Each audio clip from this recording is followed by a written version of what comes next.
Welcome back, drawing buddies. This week we are going to draw the Scarecrow from pencils to inks to colors. So if that sounds like a cool way to spend 22 minutes, let's draw. The Scarecrow's first appearance was actually in World's Finest Comics number 3 in 1941. I actually knew that.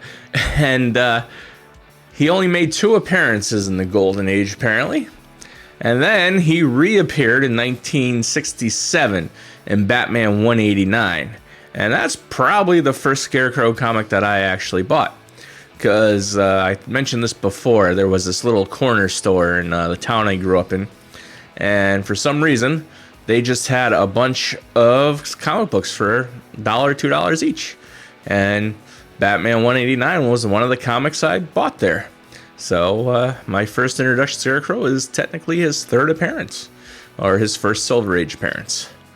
Now, when I drew this Scarecrow, I was originally going to do him with the hat, and I hated it. Well, I hated the way I drew it. Let me rephrase that. He looks cool with the hat, and it wasn't looking good to me, and I wasted a lot of time working on that hat. So you'll notice the beginning of the video, I kind of get a quick sketch of his head in, and it has a hat on it, and then it disappears, and it cuts back to me drawing his body. That's because I spent a lot of time drawing a different body and a different head, and this video would have been an hour long if I showed all my trial and errors on this guy. So we're drawing the Scarecrow in the first part of Batman Villains, as long as I feel like drawing them, unless they do absolutely terrible. So we're going to start with the Scarecrow. Then next week we are going to have Poison Ivy. She's all penciled in, and the pencils on her are really tight. I never do tight pencils, but for her, they just felt necessary because she was just giving me a big back and forth on her look and everything. So I cleaned up the pencils really nice to make sure that when I inked her, everything went smooth and life is good. And I'm going to ink her tomorrow and maybe color her, so we'll see how that goes. I don't really know much about the Scarecrow, and the thing that got me drawing the Scarecrow was it was 9 years ago. I was reminded of this by the person I did the commission for. I was at my local Terrificon doing my thing, and this family showed up, and the daughter loved the Scarecrow, but I didn't have anything Scarecrow, but she really liked my drawings. So they asked me if I would do a commission of the Scarecrow. And I literally only had one pen, a red marker, and I think a scrap piece of paper that I had from something. And I said, as long as you don't mind it being this big and, whatever, I'll get it done for you. And I only had like an hour to draw it because they were only there for that one day. And I got it done, and I liked it. I definitely wish I had more time to work on it. And they loved it. And every year after that, except for like the 1 year I didn't do it, and there's probably a year or two they didn't go to the con or whatever, but They always come and they say hi, and we talk for a little bit, and then we go about our year. And I always say, one of these days I'm going to take time and draw a really nice Scarecrow for you. And, I didn't really think much about time. It's just every year is Terrificon, and that's when I see them. And this year, when I was sitting down and getting ready things for Terrificon and doing sketch covers and doing prints, because I do my own prints now, I'm like, you know what? I'm going to draw that Scarecrow for this week's video, the week of Terrificon, to get that done with and over with. And then I'm like, you know what? I'm going to have to draw this twice. Because I ended up inking him traditionally for the family, the girl who I did the original commission for. And then I had to ink it again digitally for the video, because there was no way I could have recorded myself inking it at the convention. There's just no way. There's no room on the table. It's tight. I did it 11 by 17 inches, which is kind of big for a pinup. And I inked almost the whole thing with a brush pen until the brush pen ran out of ink. Then I had to get creative. And it's been a long time since I inked with a brush, but inking somebody like the Scarecrow with a brush, it's like he was made for it. And so, yeah, I drew the picture, and I actually messaged them because, we're friends on Instagram and stuff. And I said, hey, are you guys coming this weekend? Thinking they were coming on Sunday, because they always come on Sunday. And this was Saturday. I was almost done with it, but I still had to finish the inking. Like, oh no, we're going to be there today in like a couple hours. Like, oh crap. So I had to get the Scarecrow done, and I did. And I do have a picture of the hand-inked one, and I probably should have put it in this video somewhere, but too late for that now, because the video is all cut together and we're doing the voiceover, so that means that everything is locked in. So they came to the table, and I like opened up my little portfolio to the page, and she's like, "Oh my god!" And she loved it, which was cool because I was worried, because it's definitely a different Scarecrow than the one I gave her before. And she's like, "How much? I will buy it." I said, "I can't charge you for this because it would be really expensive, and I didn't tell you I was doing it. And I kind of promised you years ago that I was going to draw you a nice Scarecrow, and so, you know, just take it." And I didn't really want money, really, because it's cool that they come and see me every year because of one silly sketch, and it actually feels good that somebody actually liked something I did enough to come back and just say hi. And so, you know, I just kind of gave it to her. And they know a framer, and the original one they had framed, they put it in like a nice burlap sack mat and everything. So I'm kind of curious what this Scarecrow is going to look like when they have it framed. She said it's at the framers now, so I'm excited to see it. And if you watch the video, be sure to show me that thing when it's framed up. Well, I'm going to message it and tell you the video's up anyway. But so yeah, that's what got me drawing the Scarecrow. I don't really know a lot about his lore. Like I said, I had his first appearance growing up, and that's about it. I've actually had that book a couple times. It's popped up in my life a few times. And now it's kind of gotten expensive. I don't know if I could afford it anymore. It used to be like a $50, $60 comic on a good day. And now I think it might be a few hundred or more depending on the condition. So I might not have another one anytime soon. And I'll definitely never have a World Finest Comics #3. Although for some reason I thought it was World Finest Comics #2. But nope, it was #3. I should probably tell you a little bit about the Scarecrow, since it's a drawing about the Scarecrow, video about the Scarecrow. His name is Dr. Jonathan Crane. He's a skinny little guy with glasses. I think it's a play on Ichabod Crane from, Sleepy Hollow. And he was a skinny little nerdy kid, and the kids picked on him, and he became obsessed with fair. So when he got older and he got his doctorate, he created a fair toxin to take out revenge on the people who tormented him all his life. And now, instead of being your typical Batman villain who is either in it for money or power, or the Joker just in it for the insanity of the idea, he's in it to strike fear into the hearts of people. So he's a nice foil for Batman, since Batman uses fear as a way to scare criminals and to control the underground, you know. Batman's thing is, you know, criminals are a cowardly lot, and, you know, I don't remember the exact speech, so I'm not going to look it up. So it's a nice dichotomy those two have between the Scarecrow and the Batman. So as I mentioned, this is the first of a set of Batman villains I'm going to do. I already drew up the Poison Ivy. She's all penciled and ready to be inked and colored. I'm definitely going to do a Joker. I haven't drawn the Joker in a long time, and he is my favorite villain of all time. There used to be a book. It was like the Dark Book or something done by Wizard Comics, and there was 2 volumes. There was a first one and a second one. And in the first volume, oh, hold on a second. I finally finished the pencils. It's now time to ink the Scarecrow. And I accidentally colored the glow in his eyes on the inking layer, so you'll notice on the ink picture that he has the red eyes. So that's something I just couldn't undo. And so Wizard put out a book of villains. I think it was called the Dark Book or something like that. And the first one they did, they had a top 10 list of villains, and the Joker was the #1 villain. Then I think a year later they did it again. And I don't even think the Joker cracked the top 5, because Wizard was more of a popularity contest, and I guess the Joker wasn't cool anymore at that time. And they made like Dr. Doom and Magneto higher than the Joker.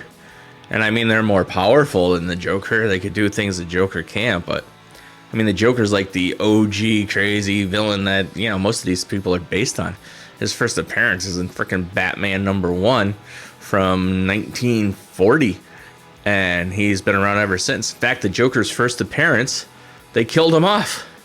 And then before the book was even published and they were still working on it, like, this guy's going to be really popular. We can't kill him off. So they actually brought him back for another story in the same issue that they killed him off in. And Batman #1's also the first appearance of the Catwoman. And obviously they're both still around today and they've endured. So Bill Finger and I think Sheldon Moldoff or Dick Spring, they did a darn good job creating their early villains. I guess we'll give Bob Kane a little credit too, but he doesn't get a lot in this video. And then either after or in between I'm drawing all the Batman villains. Hopefully people watch those videos and they do okay, because I think the Scarecrow's a little obscure, so we'll see what happens. I'm going to draw Nightwing, because I get a lot of requests for Nightwing prints. And my favorite Robin, even though I mentioned it was Tim Drake, because he was my first real Robin, because Dick Grayson was already Nightwing by the time I start reading comics. You know, he's still the OG, and he's definitely the best of the Robins. I'll fight anybody on that one. So I will draw Nightwing. And I also want to either draw another Barbara Gordon Batgirl, because she's like one of my favorite Bat people. Or I'll draw a different Batgirl. I'll either do Cassandra or I'll do Stephanie Brown. But I will draw another Batgirl. And then on the Marvel side of things, I made a list, and I am definitely going to draw Magic. I want to draw Magic. I might do a Black Cat. She'd be fun. I should do a Catwoman for DC and the Batman villains too. I have drawn did draw a cool Catwoman once, and I did my own take on her costume and everything, but I didn't record it, so I can't make a video out of it, so I'd have to do it again. After I cut this video together last night, I should have just did the voiceover and faked my way through it. But I'm like, you know what? The villain of Batman Begins was the Joker. Not the Joker. Was the Scarecrow. Oops, sorry about that. And so I'm like, I'm going to watch Batman Begins. That'll give me a little bit of Scarecrow things to talk about. And no, he's probably got like 5 minutes of screen time. He basically shows up 2/3 of the way through the movie. He uses his fear toxin on the crime boss Falcone and shows his mask, and then he uses it again on Rachel Dawes, and basically he's just a pawn for Ra's al Ghul. I mean, there is the cool scene where he shoots Batman with the fear gas, which is derived from the Blue Lotus that he had to get in the beginning of the movie, which caused fear, because they're going to pump it into Gotham City's water supply to basically destroy the city and start over again, because that's what the League of Shadows does in the movie. Once the civilizations get too big and they're too corrupt, they destroy them and make them start from scratch again. So that's their plan with Gotham, and they're going to use the fear toxin to do it. And Dr. Crane developed it for them from their Blue Lotus flower, which already induces fear. They use it on Batman at the beginning of the movie. It's a bit of a ramble. I hope it's making sense. And he's played by Cillian Murphy, who is awesome in it. And of course, he was also in Oppenheimer with Christopher Nolan. But my favorite thing Cillian Murphy was in, I didn't see the 28 Days Later movie, so I can't talk about those. I don't really watch horror movies anymore. But he was in Peaky Blinders, and Peaky Blinders is great. I definitely watched all of that. They just had the movie. And if you didn't see it already, I'm giving you a spoiler. They really didn't need to kill Tommy Shelby off in that movie. They definitely could have kept him alive, and he could have passed it on to his kid, but I don't write these things. And one of the things I really like about the Peaky Blinders show is the music is kind of like an Irish electric blues that they play in the background, even though the show takes place after World War I, so there definitely was no electric guitar going on back then.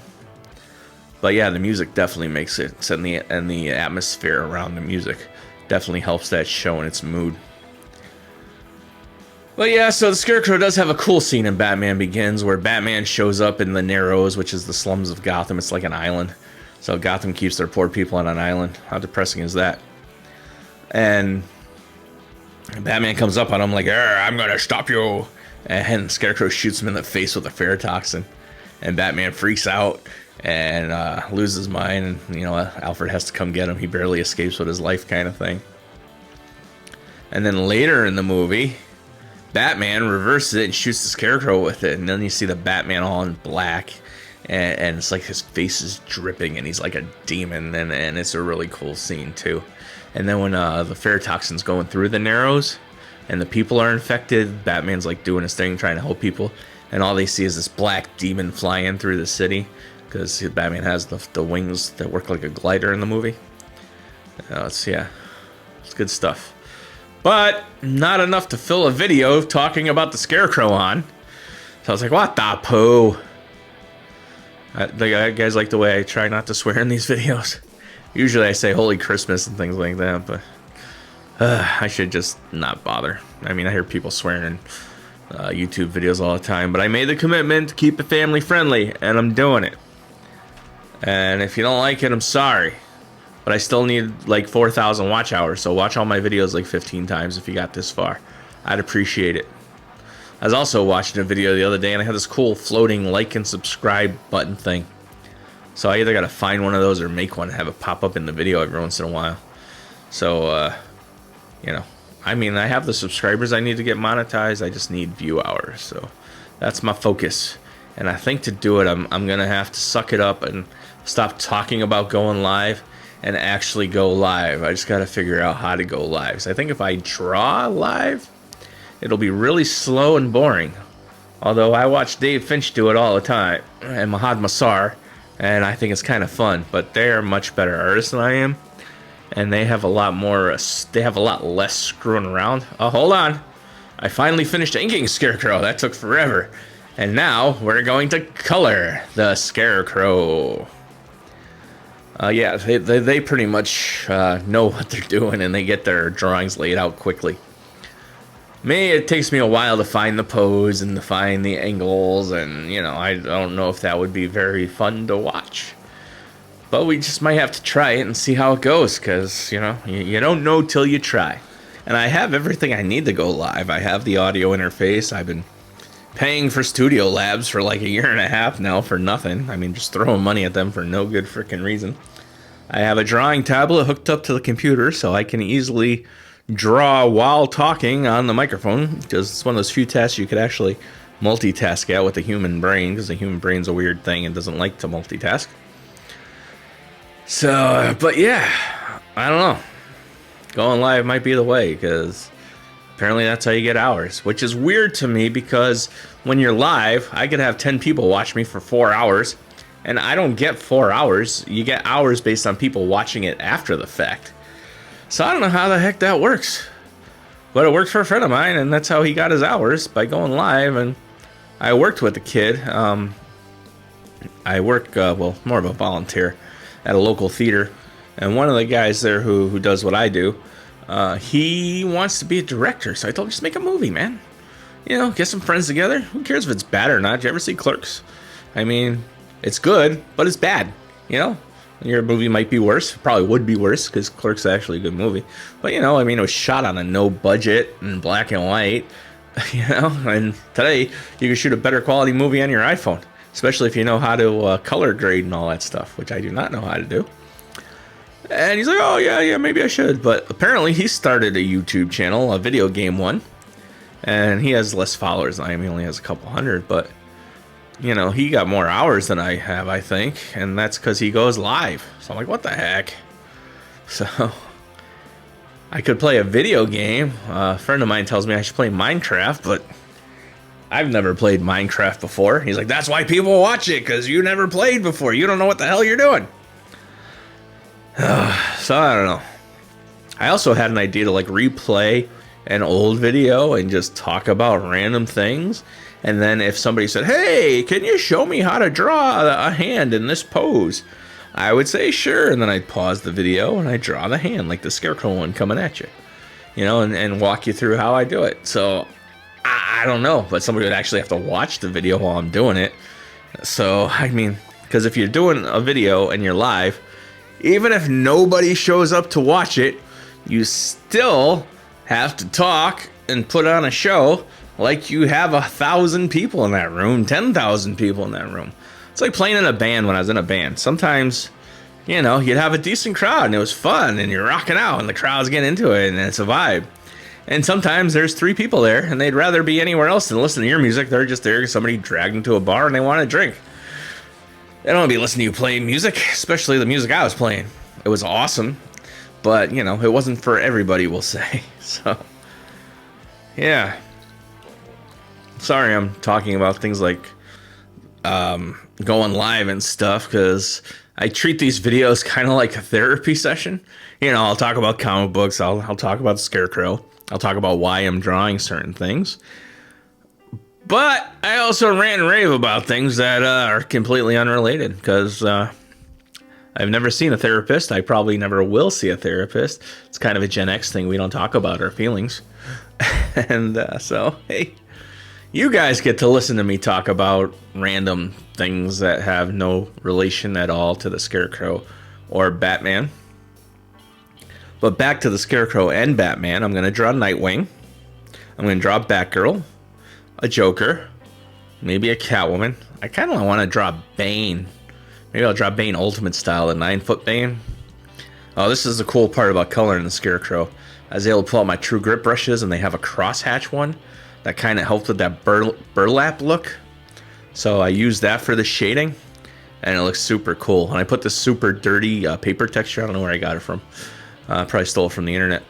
And that really adds the filth and depth to the Scarecrow drawing. It makes him like really like, it's like the finishing touch, you know. And then I got my red and green Christmas color background. But it works with him because originally I think it was blue or yellow, and I just, you know, adjust the colors till I find what I like. I never have a plan for these things. I mean, I know what color the Scarecrow is going to be. But when it comes to the background, it's just like, I mostly just think about what I want it to look like and wing it. I never have like a plan unless it's on the rare occasion where I'm drawing a cityscape or something, a specific background. Usually I just go with some kind of pattern I like or thing's cool. And same thing here with Scarecrow. See, he would have been good to save till October. I should have saved Batman Villain Month till October. Because I drew a bunch of horror characters last year, and Jason Voorhees did okay. But man, I did Leatherface, and apparently YouTube's algorithm does not like the word massacre. I shouldn't even have said it here. Because they did not push that video. Nobody watched that video. It got no views. The shorts like literally had the worst views. Well, probably not the worst views ever, because I had a video like 6 months ago that did absolutely awful. I forgot who it was. But no, I think Leatherface was worse. And I was like, it was disheartening it did so bad. I was like, this is depressing. So I pretty much abandoned him after 2 days, and I just went back to doing Jason Voorhees and the character before him shorts. So I'll think of some other villains and fun stuff to draw for Halloween month and everything. But with that, the Scarecrow is done. Thank you for joining me for the 22 minutes. Like and subscribe and all that fun stuff. Have yourselves a great week. And please go out and draw something.